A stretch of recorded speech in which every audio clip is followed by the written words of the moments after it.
There are moments in history when the rules quietly change, when the patterns you've seen for years no longer apply, and when the world, without announcement, resets the playing field. This is one of those moments. It doesn't happen often, not every decade, not even every generation. This kind of setup where fear is high, clarity is low, and opportunity is hiding in plain sight comes around once every 50 years. And it's happening again. Most people won't see it. They're too distracted by headlines, too influenced by noise, too anchored to what worked yesterday. They wait for confirmation.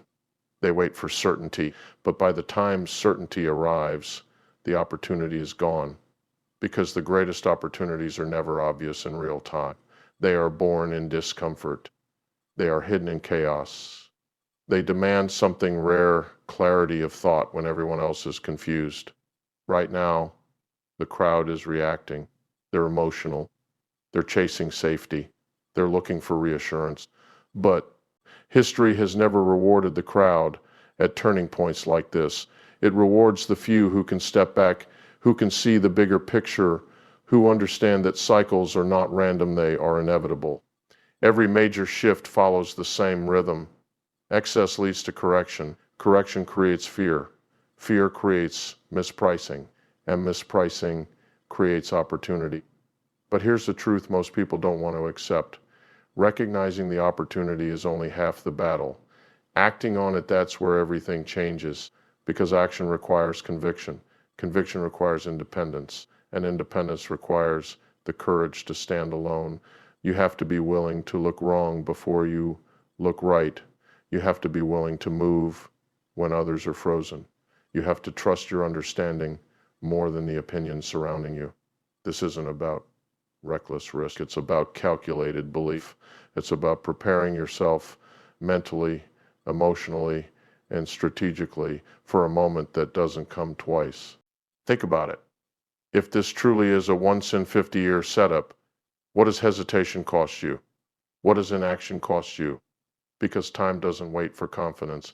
Opportunity doesn't wait for comfort. It rewards preparedness. It rewards discipline. It rewards those who have done the work long before the moment arrives. And that's where the deeper principle comes in. This isn't just financial, it's spiritual. Because moments like this test who you are. They test your patience when nothing is clear. They test your faith when everything feels uncertain. They test your discipline when emotions are pulling you in every direction. And in that test, you either rise or you retreat. The ones who rise understand something powerful. Abundance is not created in ease.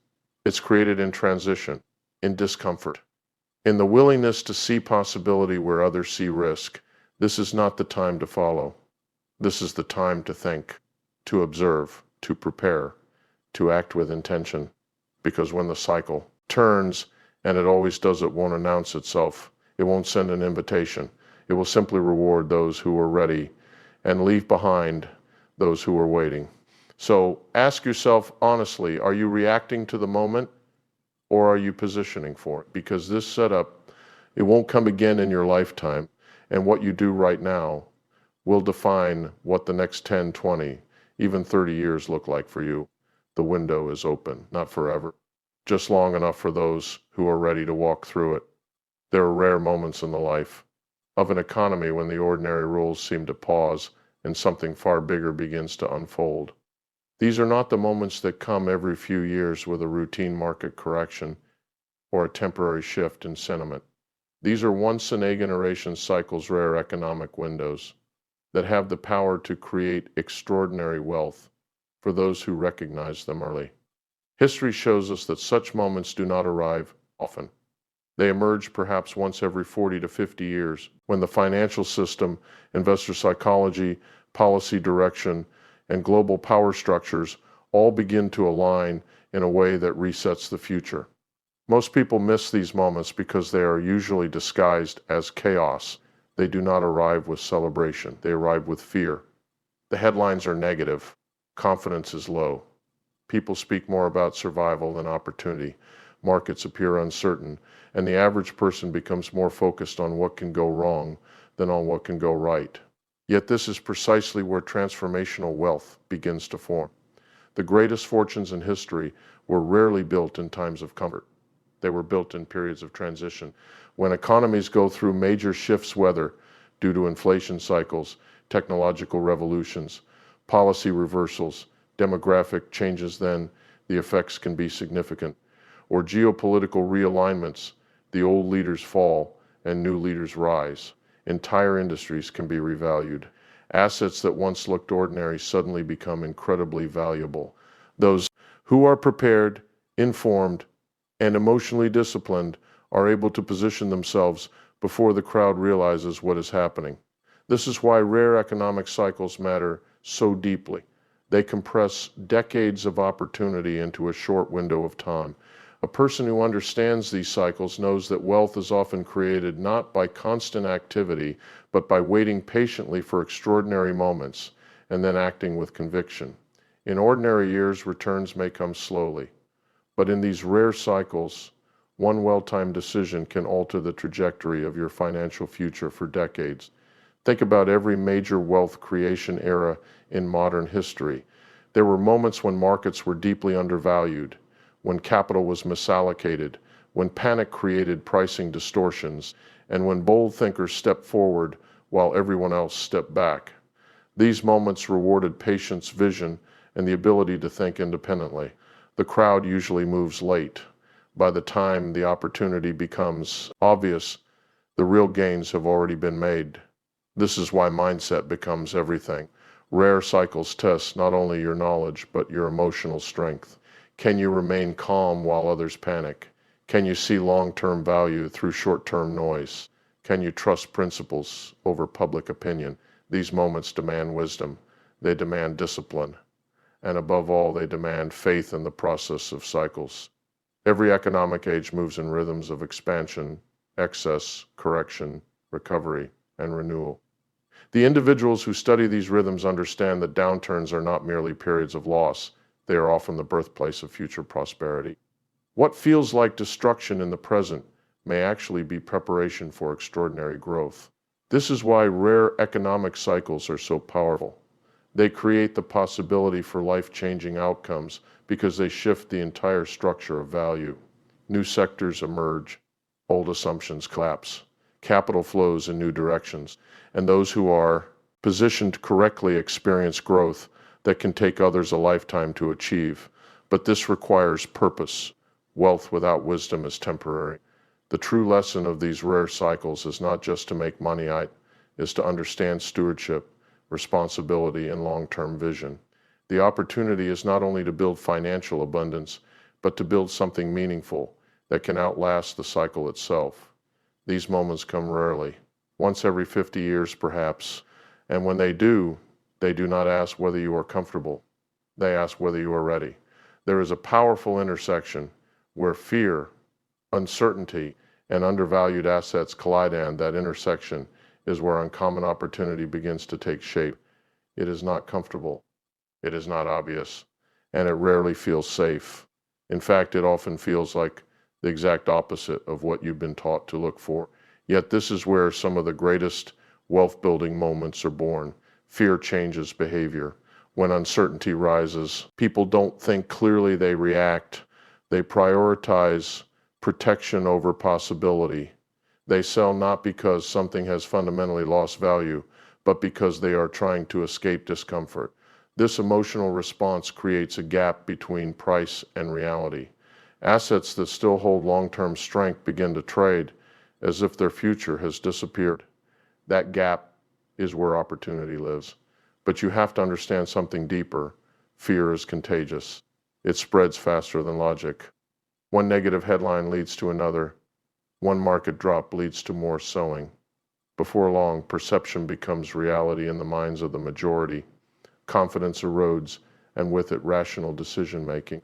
This is why uncertainty is so misunderstood. Most people see uncertainty as danger, but in reality, uncertainty is simply the absence of clarity, and where there is no clarity, there is no consensus. And where there is no consensus, prices are often wrong. Undervalued assets don't usually look attractive. At first glance, they are surrounded by doubt. They are questioned. Sometimes they are even dismissed entirely. But if you look beneath the surface beyond the emotion, beyond the noise, you often find that the underlying value has not disappeared. It has simply been mispriced. This mispricing doesn't happen in stable, confident environments. It happens in moments when people are overwhelmed. Think about the dynamic. If everyone agrees that something is valuable, it is already priced accordingly. There is no advantage in following that path. But when fear takes control, people begin to sell without discrimination. They stop asking, "What is this worth?" and start asking, "How quickly can I get out?" That shift is everything, because markets are not driven purely by facts, they are driven by human behavior. And human behavior, especially under stress, is often irrational. The rare individual who understands this does not run from uncertainty, they study it. They ask different questions. Instead of asking, "Why is this falling?" they ask, "Has the long-term value truly changed?" Instead of reacting to headlines, they examine fundamentals. Instead of following the crowd, they observe it. And in doing so, they begin to see what others cannot. They see strength where others see weakness. They see potential where others see risk. They see opportunity where others see loss. But this requires emotional control at the highest level, because nothing about this moment will feel comfortable. When assets are undervalued, there will always be a reason. There will always be a story that justifies the fear, and you will feel the pressure to agree with it. That is the test. Can you separate emotion from reality? Can you stand firm when the narrative around you is filled with doubt? Because the truth is, undervaluation is not random. It is created. It is created when perception disconnects from intrinsic value. It is created when short-term fear overwhelms long-term understanding. And it is corrected when clarity returns. But by the time clarity returns, the opportunity is no longer the same. Prices adjust, confidence rebuilds, and the easy gains, the ones that require courage, are already behind you. This is why the convergence of fear, uncertainty, and undervalued assets is so powerful. It represents a temporary imbalance, one that does not last, but one that can be transformative if recognized early. There is also a deeper principle at work here. Moments like this are not just financial tests, they are tests of perspective. They reveal how you think under pressure. They reveal whether you are guided by conviction or controlled by emotion. They reveal whether you are prepared to act independently or dependent on external validation. Because in these moments, no one will give you certainty. You have to find it within your own understanding. And that is what separates those who capture opportunity from those who watch it pass by. Fear and uncertainty will always exist. They are part of every cycle. But for those who learn to see beyond them, they are not obstacles, they are signals. Signals that something is being mispriced. Signals that the crowd is out of balance. Signals that beneath the surface, opportunity is quietly forming. And for the few who are ready, that signal is enough. There are forces in the financial system that operate quietly, almost invisibly, yet they shape everything: asset prices, opportunity, risk, and the direction of entire economies. Among the most powerful of these forces are liquidity and policy. When they shift, they don't just influence the landscape, they redefine it. Liquidity is the lifeblood of markets. When it is abundant, money flows easily, credit expands, risk-taking increases. Investors become more confident, sometimes overly so. Prices rise, often beyond what fundamentals alone would justify. It creates an environment where almost everything appears to work, and the distinction between skill and momentum begins to blur. But liquidity is not constant. It moves in cycles just like everything else. When it begins to contract, whether through higher interest rates, tighter lending standards, or deliberate policy decisions, the entire dynamic changes. Suddenly, capital is no longer easy to access. Decisions become more selective. Risk is reevaluated. And the same assets that thrived in abundance now face pressure under scarcity. This is where policy enters the equation. Central banks, governments, and financial authorities don't just observe the system, they actively shape it. Through interest rates, monetary expansion or contraction, fiscal spending, and regulatory adjustments, they influence how money moves and where it flows. These decisions are not random, they are responses to inflation, growth, employment, and broader economic stability. But here's the critical insight: policy shifts often lag reality. By the time a policy change is fully understood by the public, the underlying transition has already begun. Markets are forward looking. They don't wait for confirmation, they anticipate it. And those who understand the signals early gain a significant advantage. When liquidity and policy begin to shift together, the effects are profound. Entire sectors can lose favor, not because they have failed fundamentally, but because the conditions that supported their growth no longer exist. At the same time, other areas often overlooked or underappreciated begin to attract capital because they are better aligned with the new environment. This is how the financial landscape gets reshaped. It's not always about what is good or bad, it's about what fits the current cycle. For example, an environment of easy money might reward growth, expansion, and long-duration investments. But when policy tightens and liquidity contracts, the focus may shift toward efficiency, cash flow, resilience, and tangible value. The criteria for success changes, and with it, the leaders of the next phase. Most people struggle with this transition. They anchor themselves to what worked before. They expect the same strategies to continue delivering the same results. But cycles do not reward repetition, they reward adaptation. Understanding liquidity and policy means understanding context. It means recognizing that markets are not static. They are dynamic systems influenced by forces that extend beyond individual companies or assets. It means asking not just what is this worth, but also what environment is this operating in? Because the same asset can perform very differently under different conditions. This is where clarity separates itself from confusion. When you begin to see how capital flows, how it enters, where it concentrates, and when it retreats, you start to recognize patterns. You see the early signs of transition before they become obvious. You understand that volatility is not random, it is often a reflection of underlying adjustments taking place. But acting on this understanding requires discipline, because during these shifts, there is often contradiction. Markets may send mixed signals. Policies may evolve in stages.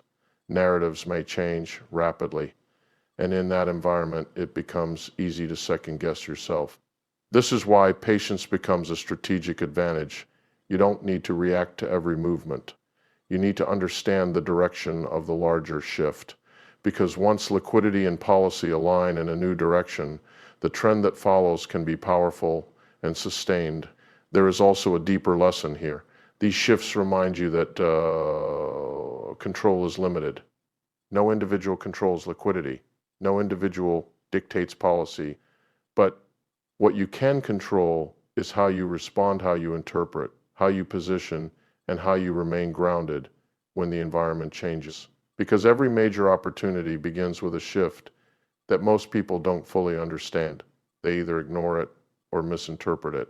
But for those who study it, who respect its influence, and who align themselves accordingly, it becomes more than just a change. It becomes a gateway to seeing what others miss, a gateway to positioning ahead of the crowd. And ultimately, the goal is to achieve a balance of power and influence, a gateway to participating in the next phase of growth before it becomes obvious to everyone else. There comes a point in every meaningful decision where you are forced to choose between two paths: the comfort of consensus or the strength of conviction. One offers reassurance, validation, and the feeling of safety that comes from moving with the crowd. The other offers uncertainty, isolation, and often doubt, but it is the only path that has ever led to extraordinary outcomes. Consensus is easy to follow. It requires no deep thinking, no independent judgment, no emotional resilience. When everyone agrees on something, it feels right. It feels safe. But markets and life do not reward what feels safe. By the time an idea becomes widely accepted, its potential is already priced in. The opportunity has been diluted by agreement. Conviction, on the other hand, is different. It is not loud.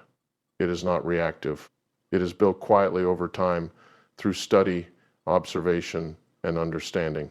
It is the result of doing the work when others are distracted, of asking questions when others are accepting answers, of thinking deeply when others are simply reacting.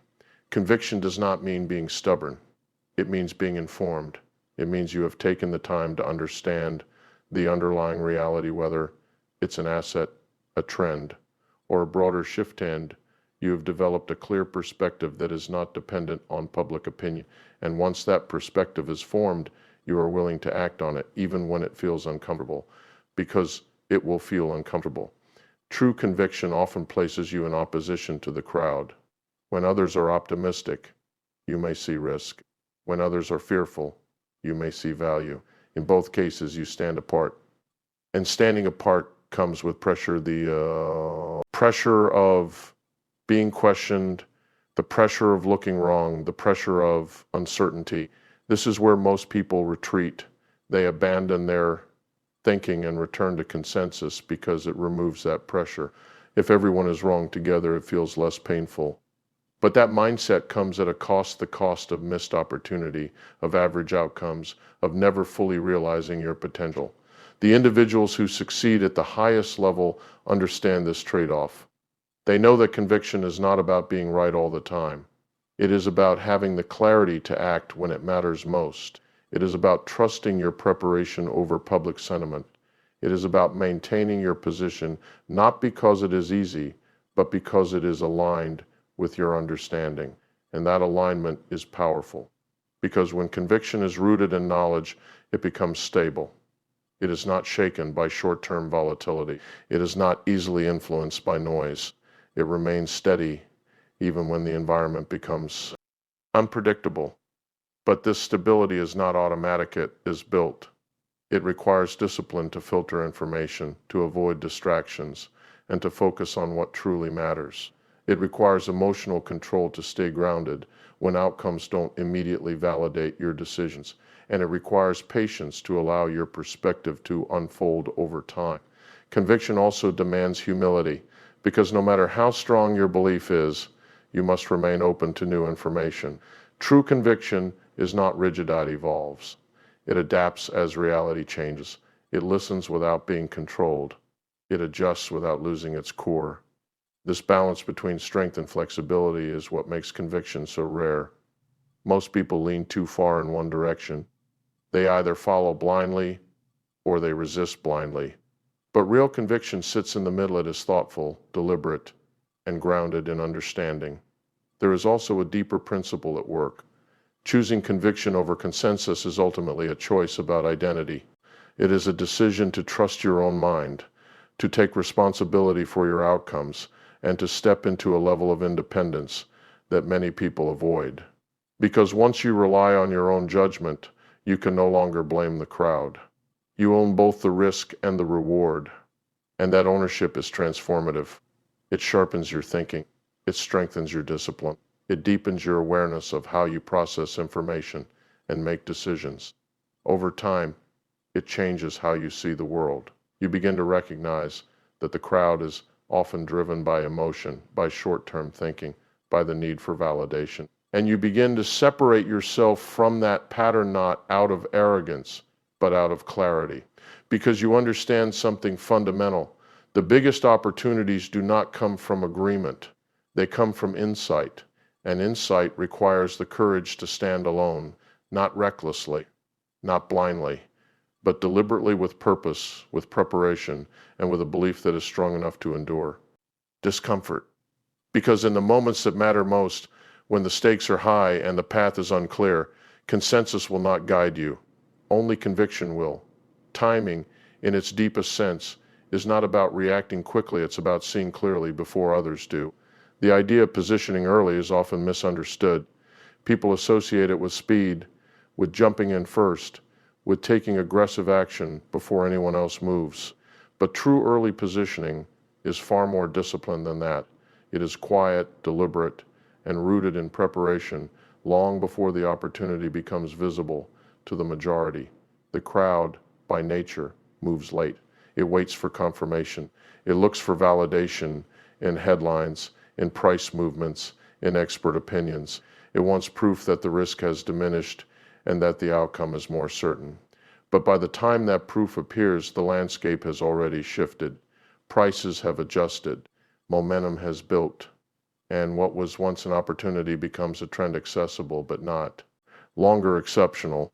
Positioning early means operating in that gap before recognition. It means acting when the signals are subtle, when the narrative is still unclear, and when doubt is still present. This is not comfortable territory. There are no guarantees here, no widespread agreement to support your decisions.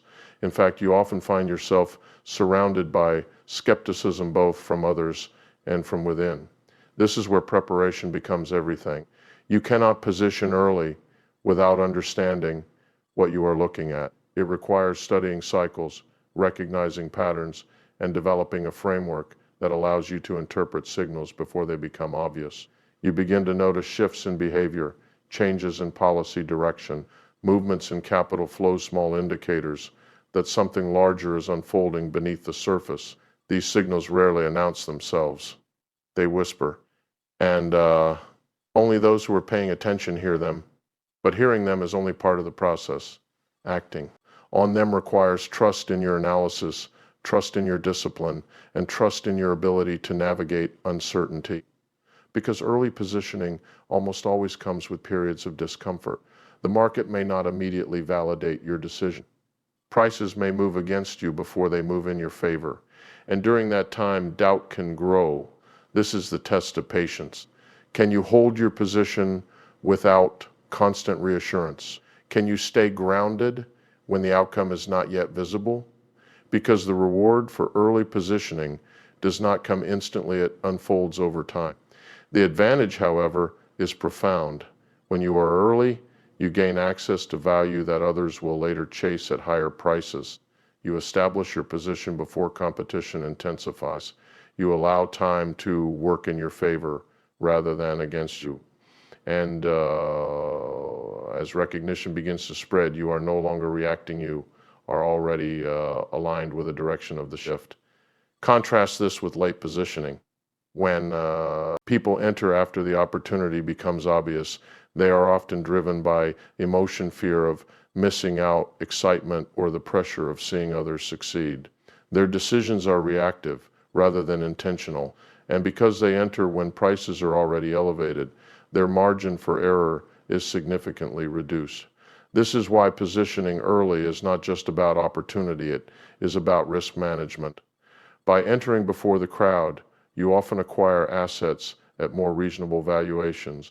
You build a cushion that allows you to withstand volatility. You give yourself flexibility whether to hold, to adjust, or to exit based on evolving conditions. There is also a deeper discipline involved.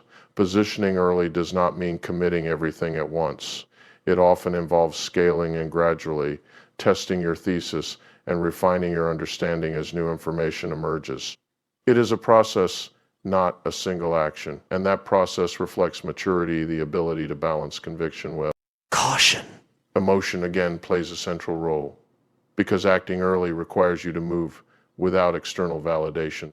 There are no cheers, no confirmation that you are on the right path. In fact, there may be criticism or indifference, and in that environment, your internal dialogue becomes critical. You must remain anchored in your reasoning rather than influenced by temporary noise. Over time, as the opportunity becomes clearer to others, something interesting happens. The narrative shifts. What was once questioned becomes accepted. What was once ignored becomes highlighted, and the same voices that hesitated begin to express confidence. This is when momentum accelerates and when those who position early begin to see the full benefit of their patience. But by this stage, the role has changed. You are no longer seeking entry, you are managing success. And that transition is only possible because you are willing to act when the path was not yet defined. There is a principle hidden within all of this. Opportunities do not reward those who wait for clarity. They reward those who prepare for uncertainty, because clarity is always a lagging indicator. It arrives after the shift has taken place, but uncertainty, when understood, can be a leading signal. It can point toward change before it becomes visible. And those who learn to interpret that signal, who develop the discipline to act on it, and who maintain the patience to see it through, place themselves in a position that few ever reach, not because they were faster, but because they were ready before the moment arrived. In environments where opportunity is rare and the stakes are high, the real advantage is rarely intelligence alone, it is control. Discipline, patience, and emotional stability become the foundation upon which every meaningful decision is built. Without them, even the best opportunities can be mismanaged, mistimed, or completely lost. Discipline is what creates structure and uncertainty. It is the ability to follow a process even when emotions are pulling you in a different direction. It is choosing logic over impulse, consistency over reaction. When markets become volatile, when narratives shift rapidly, and when outcomes are unclear, discipline acts as an anchor. It keeps you aligned with your strategy rather than allowing you to drift with every new piece of information. But discipline is not something that appears in critical moments. It is developed long before them.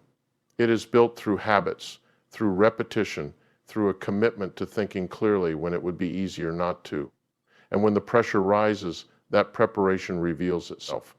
You don't have to force discipline in the moment you rely on it. Patience, however, is what allows discipline to work, because even the best decisions need time to unfold. In a world that constantly demands quick results, patience becomes increasingly rare and increasingly valuable. Most people struggle not because they make poor decisions, but because they expect immediate validation. When that validation doesn't come, they begin to question their choices, adjust unnecessarily, or abandon their position altogether. This is where opportunity is often lost, because meaningful outcomes are rarely instant. They develop gradually, often quietly, beneath the surface. And those who lack patience interrupt the process before it has a chance to deliver results. Patience requires perspective. It requires understanding that short-term movement does not define long-term value. It requires the ability to endure periods of inactivity without feeling the need to constantly act. And perhaps most importantly, it requires trust in your preparation, in your analysis, and in the natural rhythm of cycles. Emotional control ties everything together, because both discipline and patience are constantly tested by emotion. Fear, excitement, doubt, and overconfidence, these forces influence behavior in subtle but powerful ways. They can distort perception, amplify risk, and lead to decisions that are disconnected from reality. Fear may push you to exit too early. Excitement may push you to overcommit. Doubt may cause hesitation when action is needed. And overconfidence may lead you to ignore warning signs. Emotional control is not about eliminating these feelings. It is about managing them. It is the ability to recognize when emotion is influencing your thinking and to create distance between that emotion and your decision. It is the space between stimulus and response, and within that space lies your power. When you combine these three elements, discipline, patience, and emotional control, you create a framework that can withstand almost any environment. You become less reactive, less influenced by noise, more focused on what truly matters.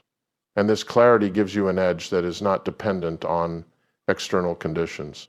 Because while others are caught in cycles of reaction buying out of excitement, selling out, of fear, you remain steady.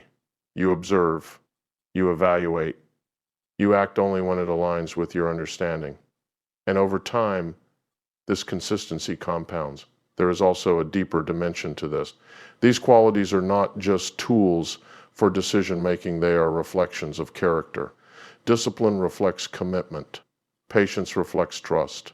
Emotional control reflects self-awareness. And together, they shape how you navigate not only markets, but challenges, opportunities, and uncertainty in every area of life. Moments of rare opportunity magnify everything. They amplify both strengths and weaknesses. They reward those who are prepared internally, not just externally.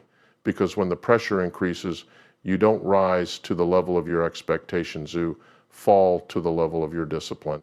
This is why mastering these qualities is so important. They allow you to stay grounded when others are unstable. They allow you to remain focused when others are distracted. And they allow you to act with intention rather than reaction. Over time, this creates a powerful advantage, not just in what you achieve, but in how you achieve it. Because success that is built on discipline, patience, and emotional control is not fragile. It does not depend on luck or timing alone. It is sustainable, it is repeatable, and it is rooted in something far deeper than external circumstances. In the end, the greatest edge is not found in predicting the future. It is found in mastering yourself. Because when you can do that, every opportunity, no matter how rare, becomes something you are truly prepared to handle